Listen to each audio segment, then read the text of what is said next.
Hello, everyone, and welcome to another Brown Bag Lunch. My name is Jeremy. I'm the Museum Services Manager for the Sandusky Library and Follett House Museum. Thank you all for joining us on this kind of cool evening.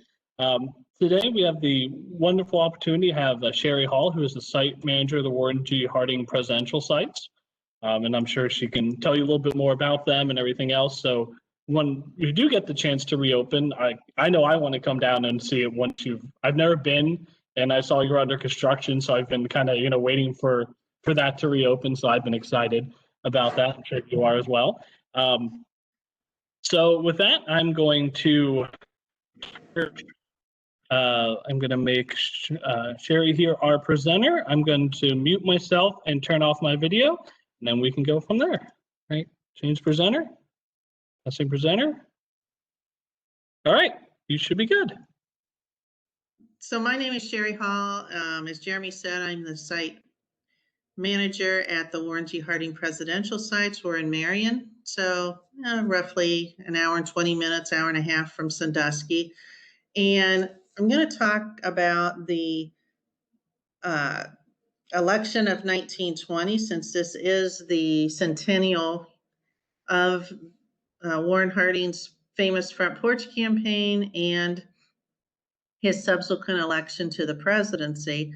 We had a lot of things planned for 2020 at the site. And then, of course, COVID came in the picture, and it's been like everybody else. We've put things on hold. We'll probably have more of a celebration in 2021, which would still be the 100 years since he was actually sworn into office. So it still kind of works. I've got a return to normalcy here up on the screen. That's going to come back as we talk through this front porch campaign. That was one of his campaign slogans. So one of the things, and we've heard a little bit of it during this election cycle in 2020, sometimes Joe Biden was said to want to return to normalcy. So strangely enough, 100 years later, some things just bounce right back. So we'll talk a little bit about what Warren Harding meant by that slogan. I want to give you a little bit of background about Warren Harding. Born on November 2nd, 1865. So he's 55 when he wins the election of 1920. That was his birthday, actually. The only president elected on his birthday. He purchased the Marion Star newspaper in 1884, only 19 years old. Talked two buddies into sharing the cost of it, and he decided at that point that that was going to be his career in life, and it served him very, very well. He always said he had printer's ink in his veins, and for the rest of his life, even while president, he considered himself first and foremost a newspaper man. He married Florence Kling DeWolf in 1891. He was 25 when he married. Florence was 5 years older and was a divorcee with a 10-year-old son. She was the daughter of Marion's richest man. A lot of people over the years have speculated that's why Warren Harding married her, but her father did not approve of this marriage, and he cut her off from any of the Kling money. So she didn't inherit anything till after he died in 1913. He started entering politics in 1899, became an Ohio senator. That was the first year that senators were elected by popular vote rather than just being appointed by the legislature. 1903, he's elected Ohio lieutenant governor. And those were the days, too, when the governor and the lieutenant governor each ran separately. They did not run as a ticket. 1910, he runs for governor but loses that election. 1914, he's elected a U.S. senator representing Ohio. And then in 1920, elected president. He died while in office, August 2nd, 1923, of a heart attack. We know now he had congestive heart failure and a lot of medical problems, really. This is Florence, his wife. and a younger picture of Senator Harding at that point. He was thought to be a very good-looking man. People later said he looked presidential, whatever that's supposed to mean.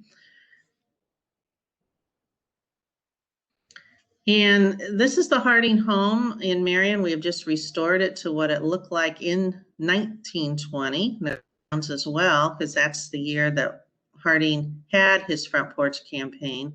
So just kind of set the stage here. This front porch on this pretty ordinary house in Marion is where his campaign took place in 1920. The campaign started on July 31st of 1920 and pretty much wrapped up by the last week of October. So basically 3 months, a little over 3 months was all the campaign was, which sounds kind of nice when we're at the 2-year mark, we could argue today. Marion's population at the time, 28,000. It's just a tad bigger now, 36,000. During that 3-month campaign, more than 600,000 visitors traveled in person to Marion, Ohio to stand in front of his porch and hear Warren Harding give a speech, usually from the top step on that porch. So I want to kind of put together what was going on in America in 1920, why he chose the front porch campaign, how it all kind of happened. Warren Harding gets the nomination that year at the Republican convention in Chicago. He's not expected to win the nomination, but there is a misnomer that Harding comes out of nowhere, that he's not well known, and that's not true. You saw how he'd been in politics for 20 years before 1920. He also was a very frequent speaker on the Chautauqua speaking circuit. You know, you're familiar with Lakeside. That was a Chautauqua. There were Chautauquas all through New York State. So known as a very talented orator, and he especially liked to talk about Alexander Hamilton and Napoleon. Those were his 2 favorite subjects. But he wins the nomination on the 10th ballot and will be the Republicans' nominee. Then the convention did the whole thing again, went through all the nominees, went through all the balloting, and Coolidge ends up being his vice president. Again, they didn't do it as tickets. Harding does not choose his vice president, the convention does. So a little different than today. So, excuse me, this is our lineup in 1920. On the Republican side, we have Warren Harding and Calvin Coolidge.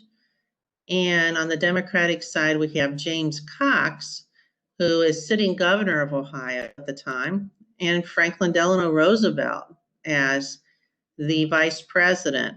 Now, at the Democratic convention, they went through 44 rounds of balloting or voting before selecting James Cox.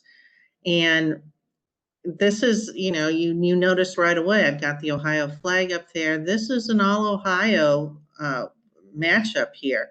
Warren Harding and James Cox, both representing Ohio, both, strangely enough, are newspapermen.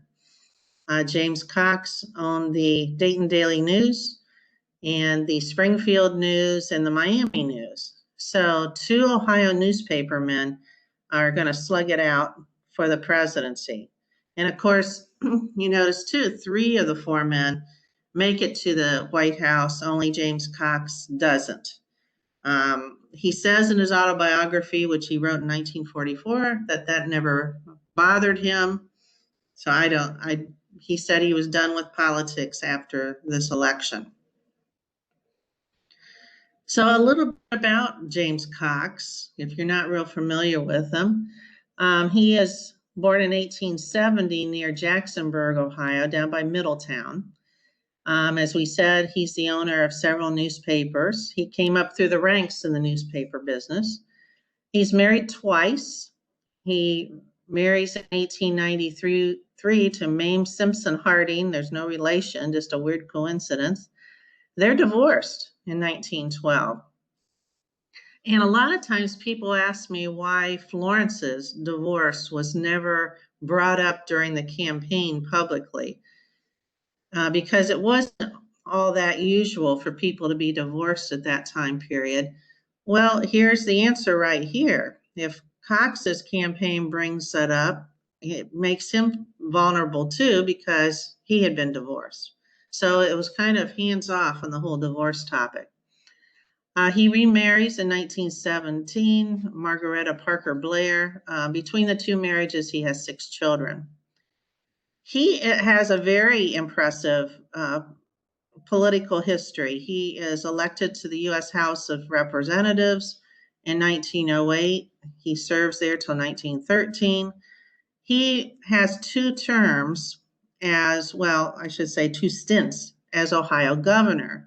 And that was when the Ohio governor was 2-year terms, which would be a real pain to have to campaign all that often. He's elected in 1912. He runs again in 14. He loses that reelection bid. He comes back in 1916. He's elected, and then he's reelected again. So there's nothing shabby about his background at all. And of course, Franklin Delano Roosevelt, this is pre-polio. He is the up-and-comer in the Democratic Party. Now, Cox's campaign, as we're going to see, is very, very different than Warren Harding's. He's going to be on the road. He and Franklin Roosevelt are on the road. They have a huge speaking tour. They go to 36 of the 48 states, and they are splitting up the nation. Franklin is concentrating in New England and the Eastern Coast.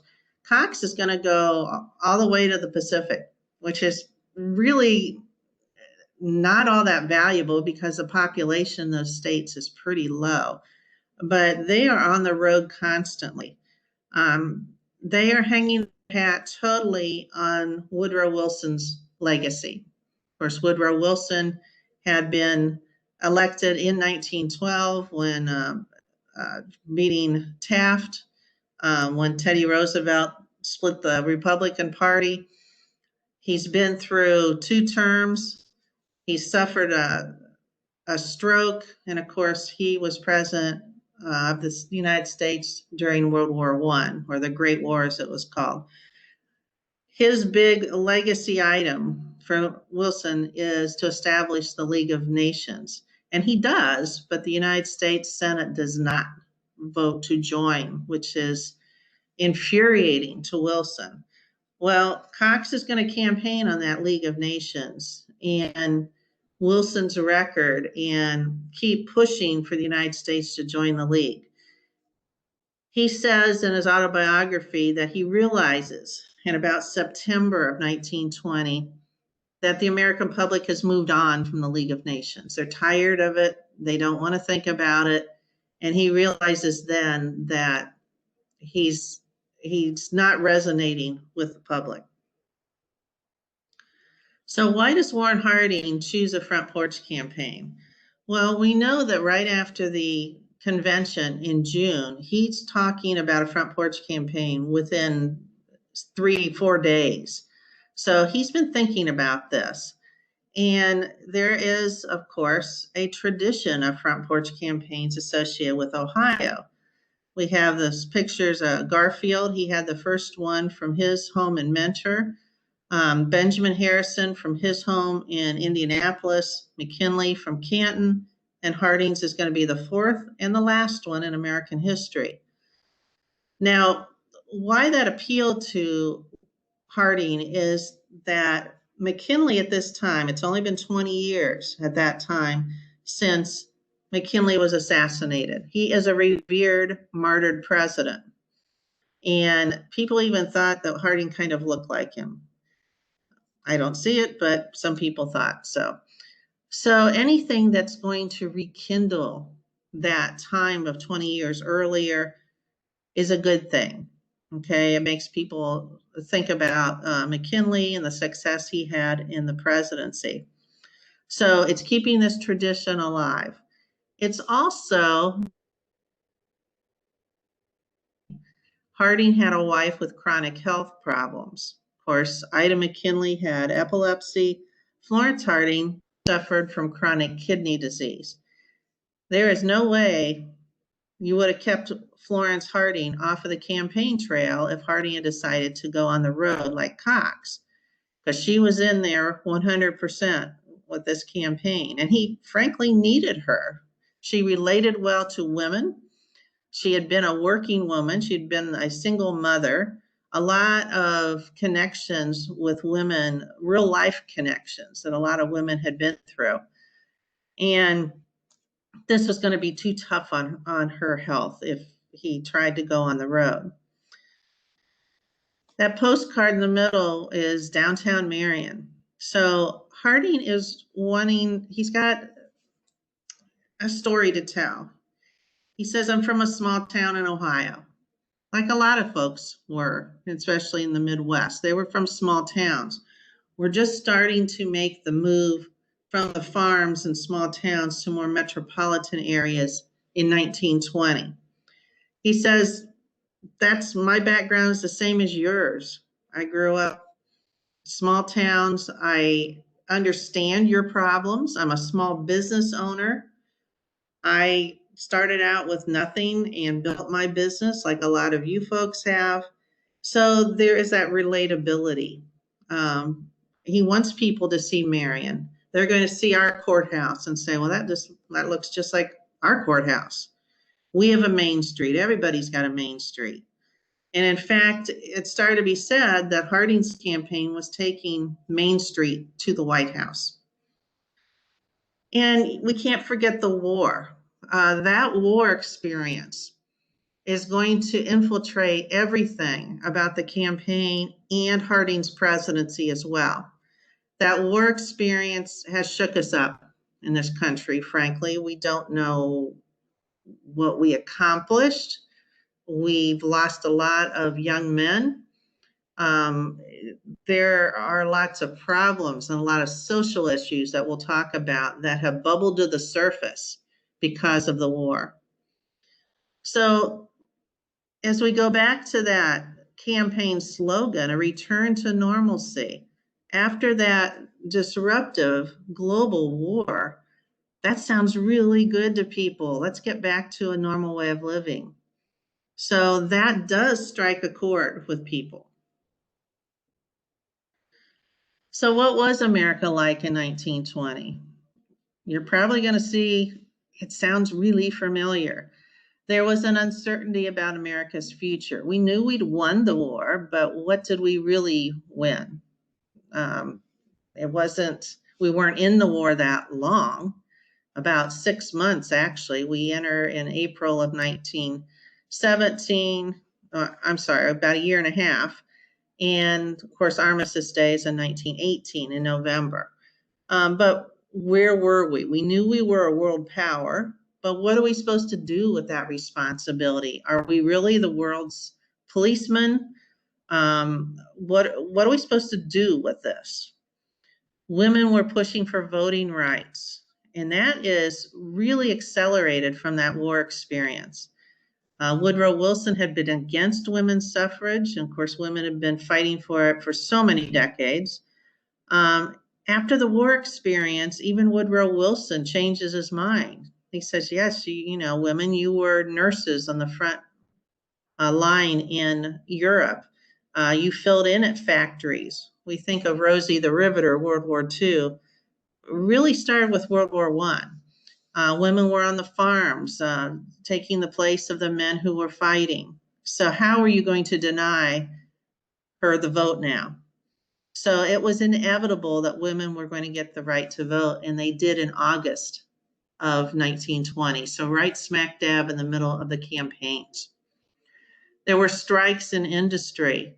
One of the things that is peculiar is when Armistice Day happened, which was certainly a celebration across the country, you the next day might have received a pink slip if you'd worked in a factory, because we shut down those production lines which were making armaments and war supplies. We didn't need them anymore all of a sudden. So unemployment really skyrockets immediately. And if you were lucky enough to keep your job, your employer might have said, okay, you're going to have a wage cut. I know we paid you more during the war. We're going back to pre-war levels. Well, that's not going to make you too happy. So we have a lot of violent strikes starting to erupt.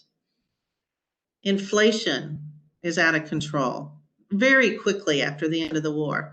High unemployment in 1920, it was 20%, whereas during the Great Depression, it was 25%. So we're not that far off.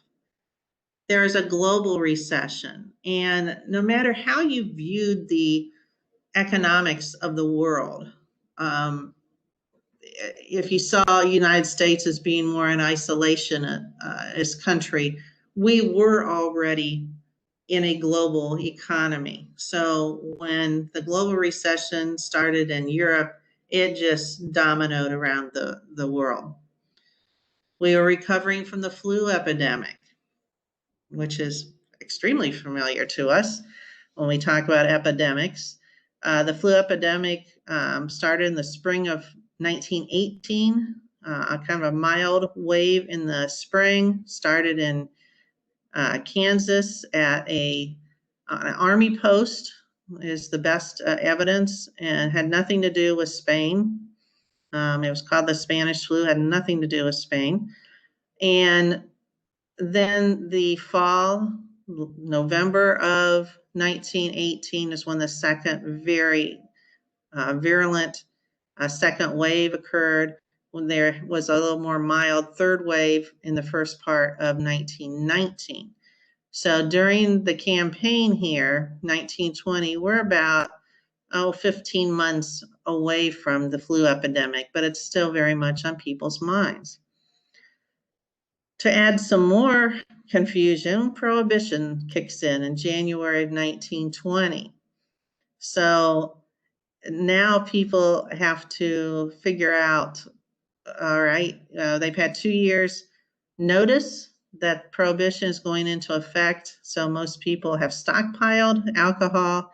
They just can't buy and sell. But it didn't mean that people didn't have access to alcohol when Prohibition first kicks in.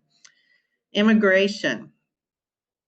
Right after and right during World War I, of course, you had the Russian Revolution in 1917. You had a lot of countries, particularly in Southern and Eastern Europe, who were turning more socialist, who were embracing more anarchy against their governments. There is a fear in this country that some of those ideas are going to bleed into America.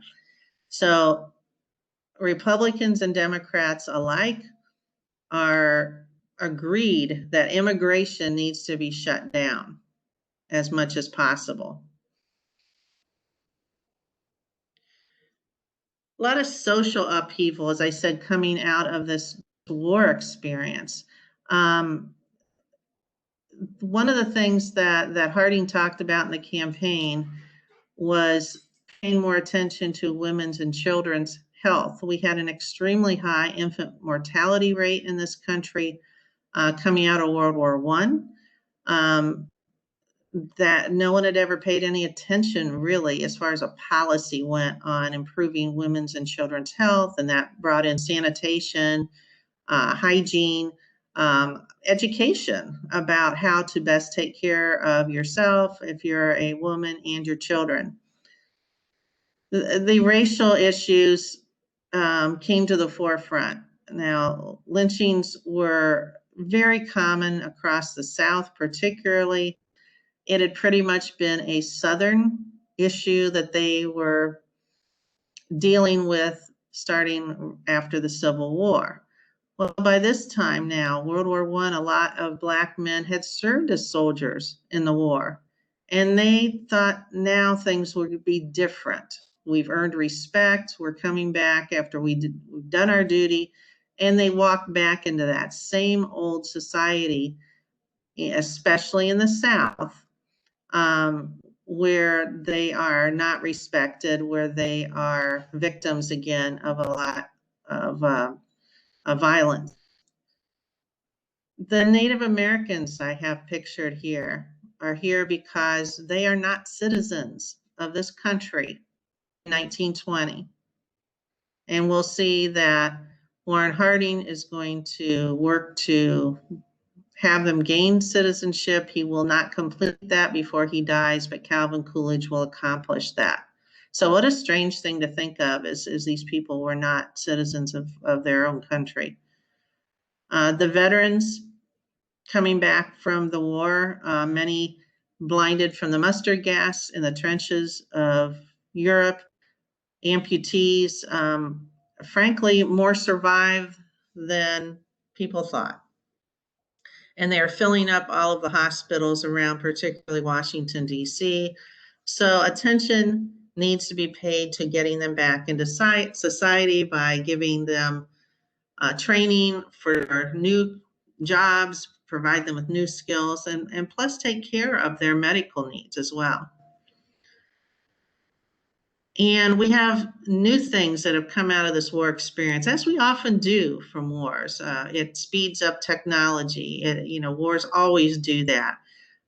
It was pretty much accepted that automobiles were here to stay coming out of the war, but boy, our roads were not in great shape.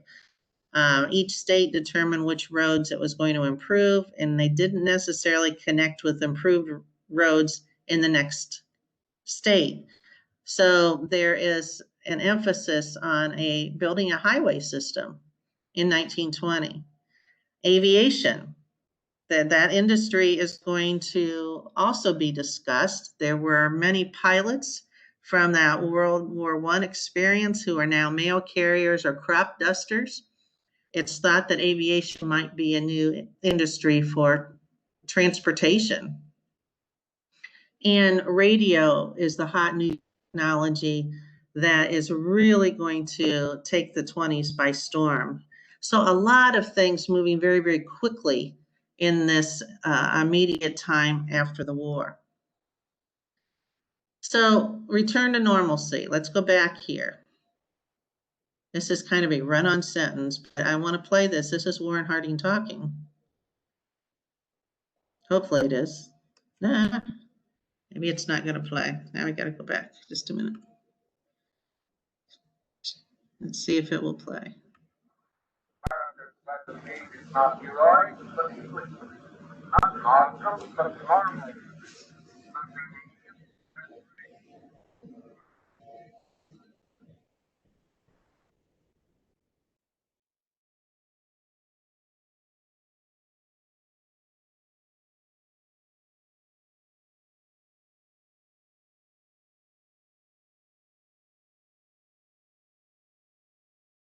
I know that wasn't really loud, but hopefully you got an idea of what his voice sounded like. He says by normalcy, and I don't mean the old order, but a regular steady order of things. I mean normal procedure, the natural way without excess.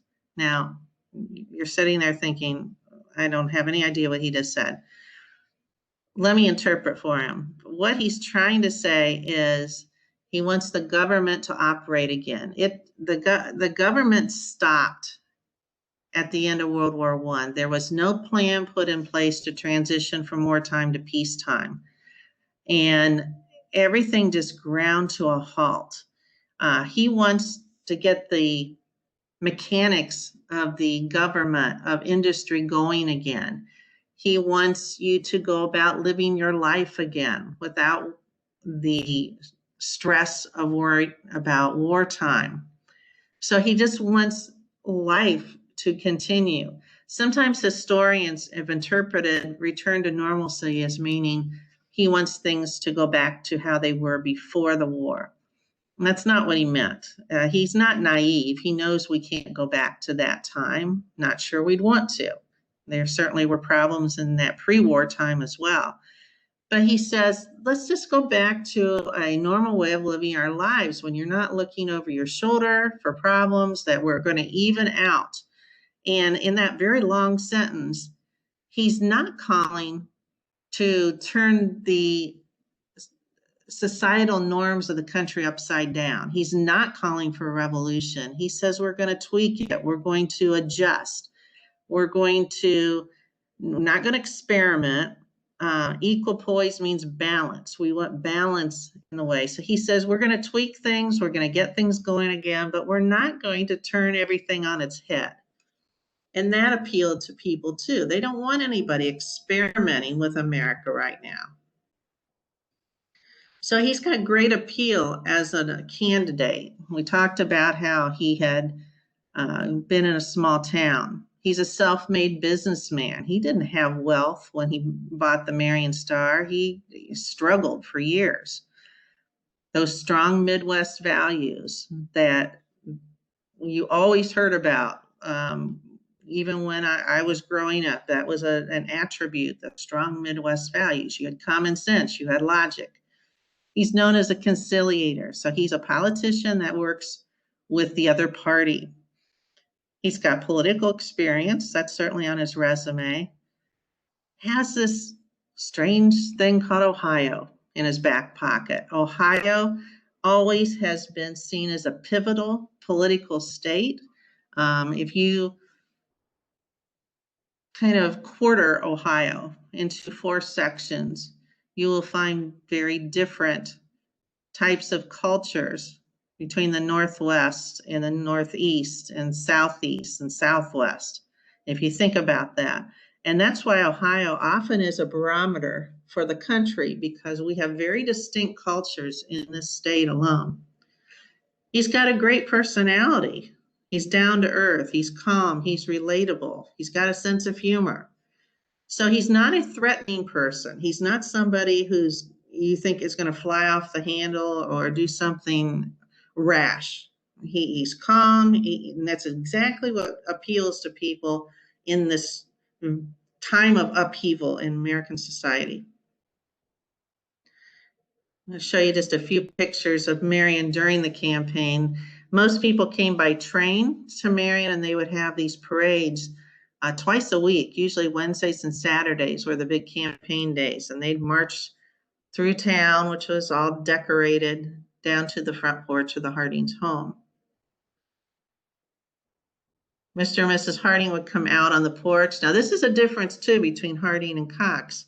Cox's wife wants nothing to do with the campaign. We never see her. Florence Harding is right by Warren's side.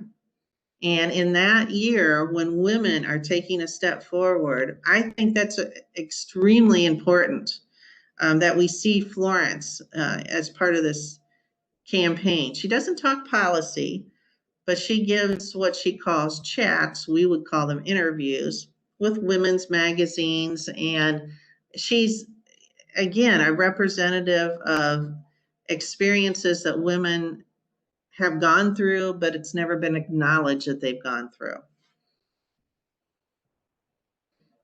There's a view from the top of one of our downtown buildings showing all these people on their way to the Harding's home.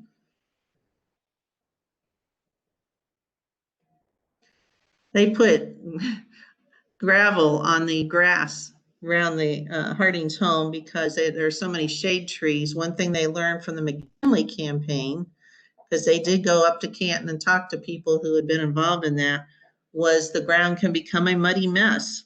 So they spread limestone gravel all over the yard. So this has been piled up. They just need to kind of use shovels and smooth it out a little bit.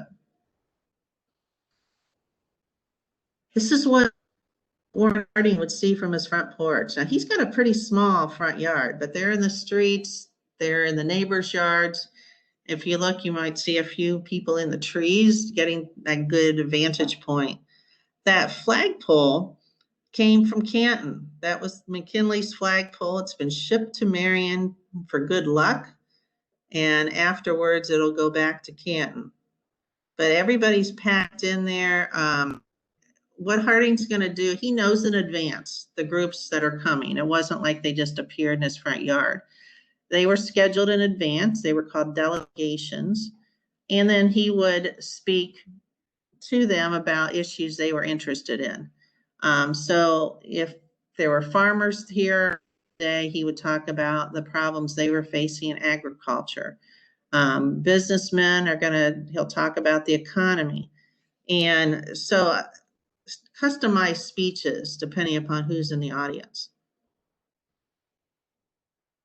A lot of interesting signs, very mild signs compared to today.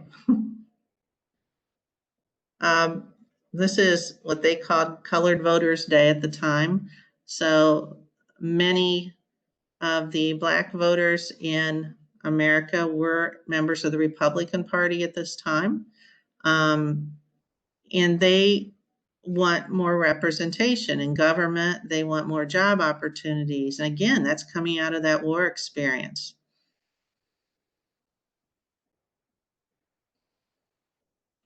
I like this picture. Traveling men are door-to-door salesmen.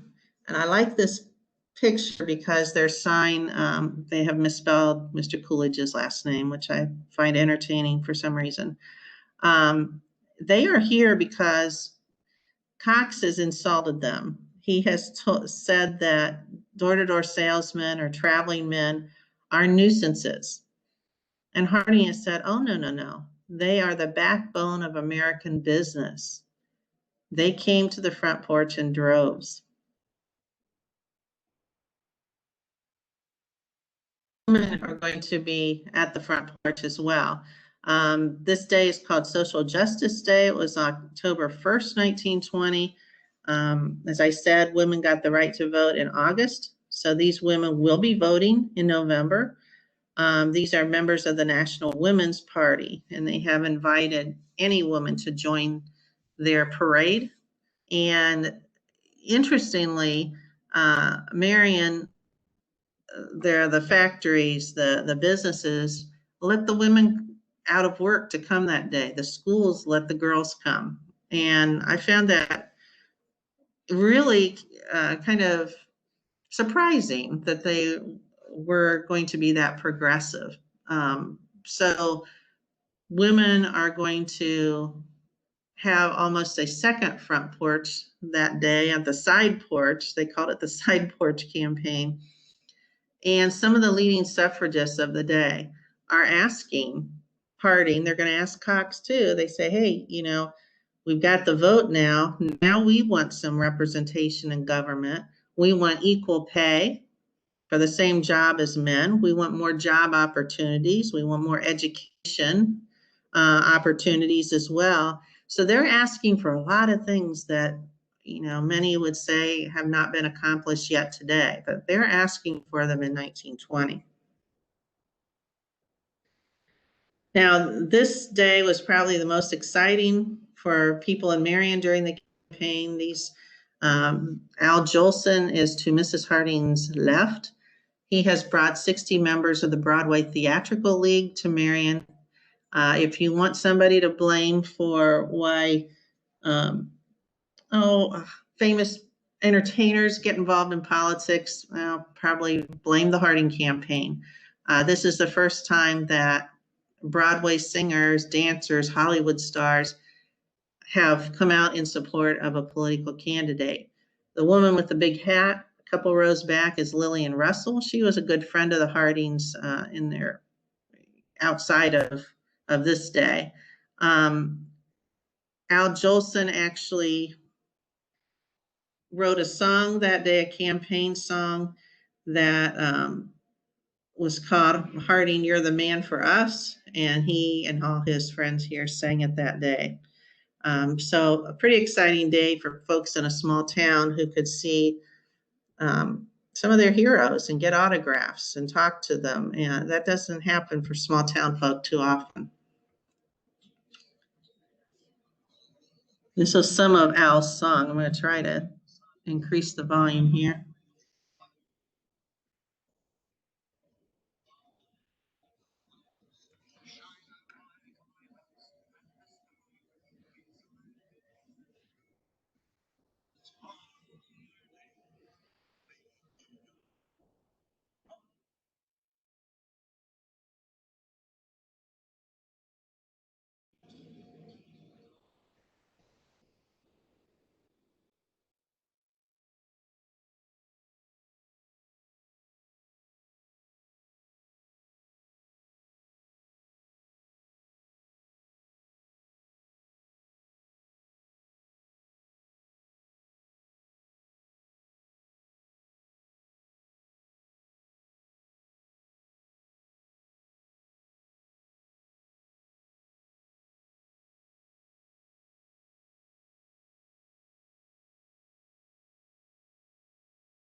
So a toe tapping song there for Senator Harding.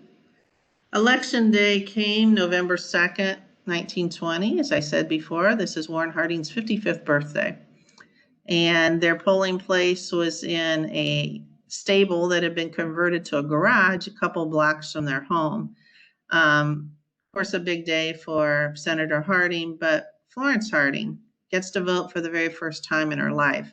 And I think it's always kind of a humbling thing for me to think about the presidents we've had that we revere, Abraham Lincoln, whether it's Thomas Jefferson, Teddy Roosevelt, they were elected with only half of the population. And so this is the first year in which not all of America, but most of America will get a chance to vote. And of course, as we know, even though women got the right to vote on paper, it did not mean that women were free to vote everywhere in this country. Women, especially Black women in the South, were prevented from voting. The states in the South predominantly had been against suffrage. They had poll taxes. They instituted laws that said you had to register to vote 6 months before the election, which of course was impossible. And some women just did not want to vote. They didn't agree with it. It was not a gender issue. It was not women against men. There were men and women on both sides of the suffrage issue. So there were many women who thought that that was a very unladylike thing to do and was not necessary. Now, on that election day, I thought we contrast as well as we could with this year's election. On the left side up there, you see 1920, roughly 106.5 million people in the United States, compared to 333 million today. 1920, 26.7 total votes were cast. We don't know exactly, but we'll say 152.3 total votes cast this year. So a bigger place, this town, or this country, of course, this year population-wise, and great voter participation this year. Harding leads the results among 8 candidates on the ballot. He gets 16.1 million votes, or 60.3%, 404 electoral votes. Cox, a distant 9.1 million votes, 34.1%, 127 electoral votes. This is the largest margin of victory for any presidential election in history. It still stands today. So the Democrats took quite a beating in 1920. This year, I put asterisks because I'm well aware that things aren't quite settled yet, but just roughly, just to compare for comparison purposes, we're looking at Biden 79 million, 50.9% of the vote, 306 electoral votes, to Trump 73.3, 47.3%, and 232 electoral votes. So you can see how these two elections 100 years apart kind of stack up. This is the electoral map of 1920. So, and this is with 48 states too. So you can see how it's a very different looking map than today's. And I want to finish up here by talking a little bit about our site here. We, for many years, have had just the Harding home, that greenhouse in the upper right. That's been open to the public since 1926. We have restored it over the last couple of years to its 1920 appearance. That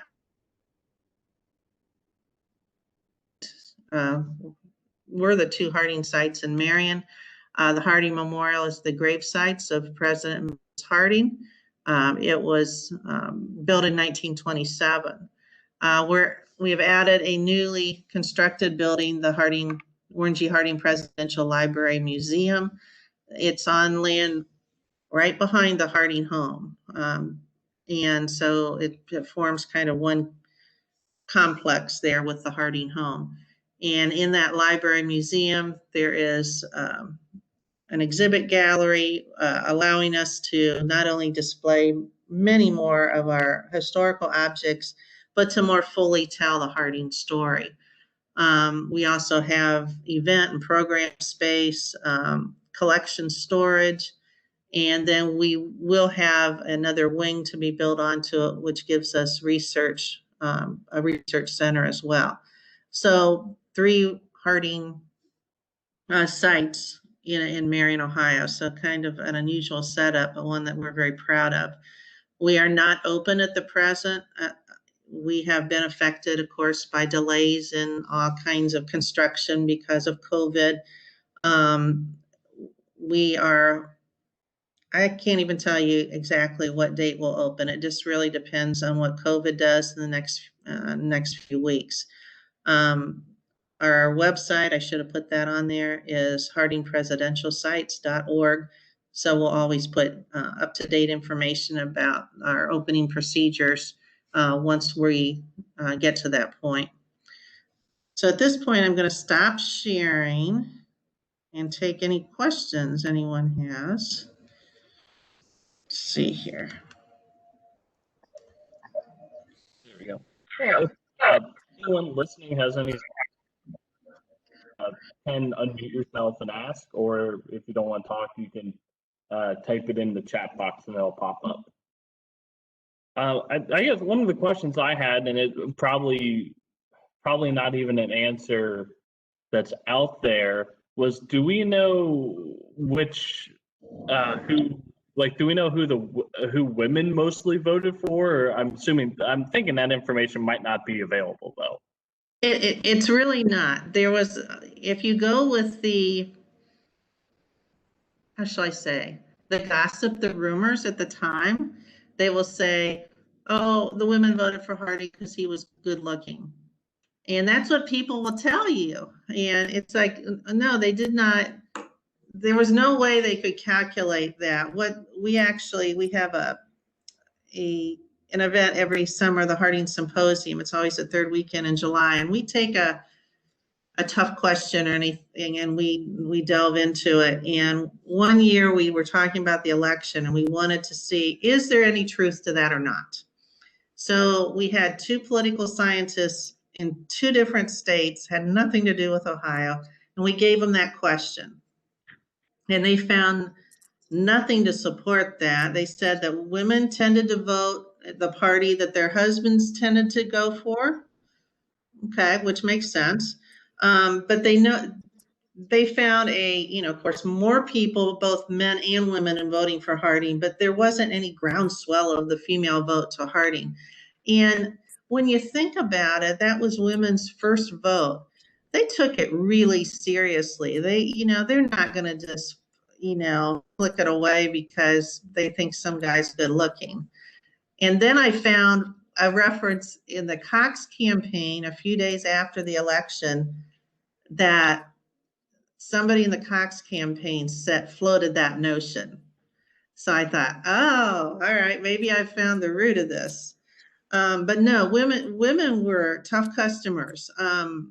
The way they questioned both candidates, I don't think either candidate, frankly, gave the women much of an answer about equal pay and all these things. I don't think either one of them was great at it.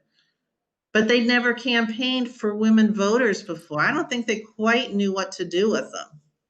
Well, and I know Harding trying to remember the year going back, I did an exhibit on women's suffrage in Erie County and did the states' rights. And I know when one of the Ohio constitutional amendment for women's rights was voted down, I believe Harding was glad that it didn't pass, if I remember correctly. Not saying that Cox was a great supporter of. That being said, I know Harding, when the 19th Amendment went through Congress, he voted for it, and I know Cox also supported it as well when it came to Ohio. So, I mean, they had pretty much like the same record on women's voting rights. Yeah, they did. Um, when you go back, because of course that issue of women's rights were brought up to Congress several times, and you don't see any, of the male legislators, anyone doing the big, hoopla for the women voters. I mean, a lot of them thought, okay, okay, fine. You don't see any of them getting terribly excited. I think by 1920, after we've come out of the war, and Warren even said it's inevitable. Yeah, I'm going to vote for him. It's inevitable. Yes, they should have it. Tennessee was the last state to vote, to have the deciding vote, and it was really neck and neck there.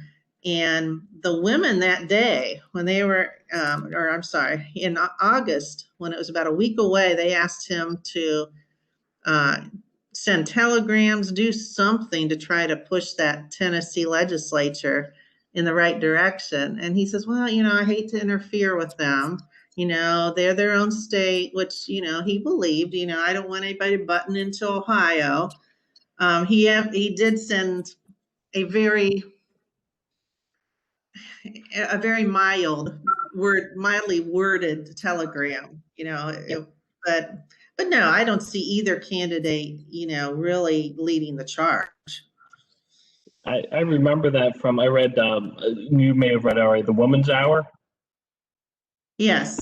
Yeah, I remember that was part of that as well, with them and Harding's, his campaign manager trying to manage it to make sure he didn't do anything that would um, would lose him votes. So I remember that was part of it as well. That was yeah. So yeah, I was just curious. I figured, it's not like today where you have all sorts of polling and everything else, but I was just, it was just one of the things I was curious about, because it was, the first election, like you said, where women could vote. So I was just curious, but Yeah. it makes sense that they would kind of follow in their husband's footsteps. Yeah, and they did. There wasn't anything that was unusual or anything about the women's vote that year. It's just, the whole women's suffrage movement is pretty fascinating as it gets to that year, because also were racial overtones in that suffrage movement as well, Yeah, which and is which is super interesting. or if you read into when I was working on my, if you're listening, it's still on display at the library in the windows outside. You can still see it. You can see it any time of the day. Uh,